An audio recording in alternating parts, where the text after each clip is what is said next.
Shalom Bapak Ibu Saudara yang dikasihi Tuhan. Seri pengajaran hari ini berjudul Mengkaitkan dengan Perasaan Tuhan.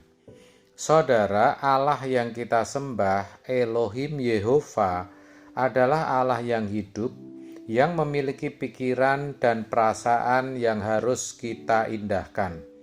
Dalam 1 Petrus 1 ayat 17 dikatakan, "Dan jika kamu menyebutnya Bapa, yaitu Dia yang tanpa memandang muka menghakimi semua orang menurut perbuatannya, maka hendaklah kamu hidup dalam ketakutan selama kamu menumpang di dunia ini." Maksud dari kata ketakutan di sini adalah menghormati Tuhan secara benar. Tetapi sayang sekali, hampir semua manusia tidak menghormati Tuhan secara patut. Memang beragama, memang beribadah, namun dari hidupnya sehari-hari terlihat mereka tidak menghormati Tuhan secara patut. Ini berbahaya dan mengerikan. Betapa menakutkannya ketika suatu saat nanti menghadap Allah yang agung dan perkasa itu, sementara ketika hidup tidak memperlakukan Allah secara patut. Ini benar-benar mengerikan. Kita saja yang selalu berjuang untuk menghormati Tuhan secara patut, belum tentu dengan mudah dapat menghormati Tuhan secara patut, karena Allah tidak kelihatan, saudara. Padahal, kebiasaan kebanyakan orang dalam melakukan segala sesuatu tidak mempertimbangkan perasaan Allah. Dengan enaknya buat ini, buat itu, pergi ke sana, pergi ke sini, beli ini, beli itu, punya rencana ini dan itu, tanpa mempertimbangkan perasaan Allah. Apakah Allah berkenan atau tidak? Dan itu sudah menjadi irama hidup manusia, termasuk irama hidup kita. Biasanya kita baru mau berusaha untuk menempatkan diri kita secara benar, proporsional, dan patut di hadapan Allah ketika kita menyadari Allah adalah tuan rumah jagat raya ini, bahkan yang kelak akan menghakimi kita berdasarkan perbuatan kita tanpa memandang muka. Kita baru sadar, ternyata kita telah hidup tidak senonoh di hadapan Allah. Tapi karena irama hidup kita yang sudah salah begitu lama, kita sulit berubah. Tetapi sebenarnya bisa, asal kita mau berjuang menghayati Allah sebagai pribadi yang hidup, yang nyata, yang maha hadir di dalam hidup kita, lalu mengkaitkan segala sesuatu dengan perasaan Bapa. Namun faktanya sedikit sekali orang yang seperti itu. Kalau tidak percaya, coba perhatikan bagaimana orang dalam berbicara, bercanda, menulis di media sosial. Semua dilakukan tanpa mempertimbangkan apakah itu benar-benar menyenangkan Tuhan atau tidak. Ya, karena orang merasa berhak berbuat apapun juga.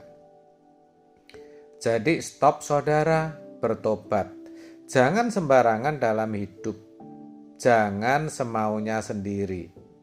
Dalam segala hal, pertimbangkan dulu, kaitkan dengan perasaan Bapa.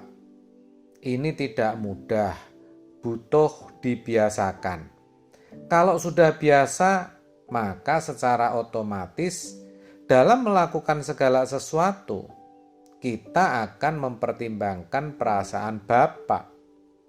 Itulah artinya hidup di hadapan Allah, hidup di hadirat Tuhan, hidup yang menghormati Allah. Sekali lagi, dalam hal ini, Yang berjuang saja belum tentu dengan mudah dapat hidup secara benar di hadapan Allah. Apalagi kalau orang tidak sungguh-sungguh berjuang. Saudara, kita harus memiliki tekad untuk bisa memiliki hati yang mengasihi, menghormati, dan takut akan Tuhan secara patut. Coba bayangkan kalau kita bisa menjadi manusia yang menghormati dan mencintai Allah secara patut, serta takut akan Dia sebagaimana mestinya, kita pasti menjadi orang salehnya Tuhan. Hidup kita bisa dinikmati Tuhan. Dan betapa indahnya, saudara. Seburuk apapun keadaan masa lalu kita, jangan sampai itu membelenggu kita. Ingat, jika kita sungguh-sungguh bertobat dan mau berubah, Tuhan melupakan kok dosa-dosa kita dan tidak mengingatnya lagi. Saudara, Tuhan berurusan dengan kita itu hari ini, bukan kemarin. Apalagi 2 bulan, 1 tahun atau 5 tahun yang lalu. Ingat, bagi Tuhan yang penting hari ini dan nanti kita bisa menjadi apa.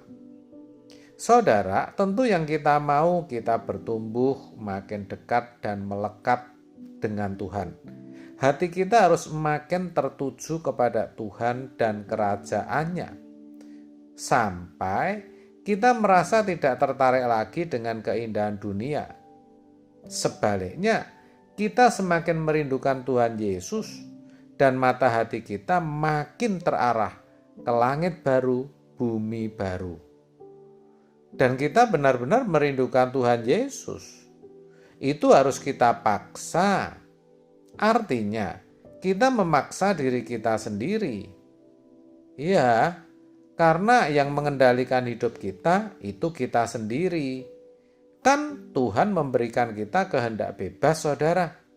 Jadi yang mengendalikan hidup kita bukan Tuhan. Itulah sebabnya kita harus keras dengan diri kita sendiri.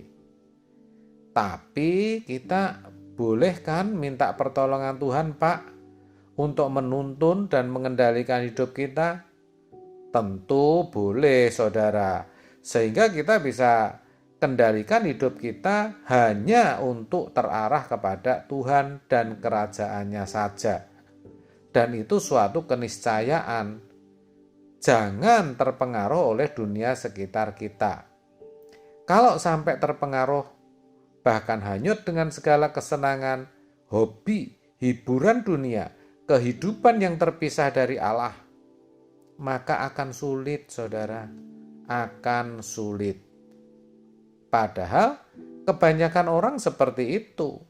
Walaupun bisa saja mereka beragama, bisa saja mereka menjadi aktivis gereja, bisa saja mereka menjadi pendeta. Sekarang kita sudah mengenal kebenaran. Jadi mari kita bangun kehidupan yang berkenan di hadapan Allah. Mari bersama kita berjuang. Jangan lupa setiap hari kita berdoa pribadi di hadapan Tuhan. Siapkan waktu untuk bertemu dengan Tuhan.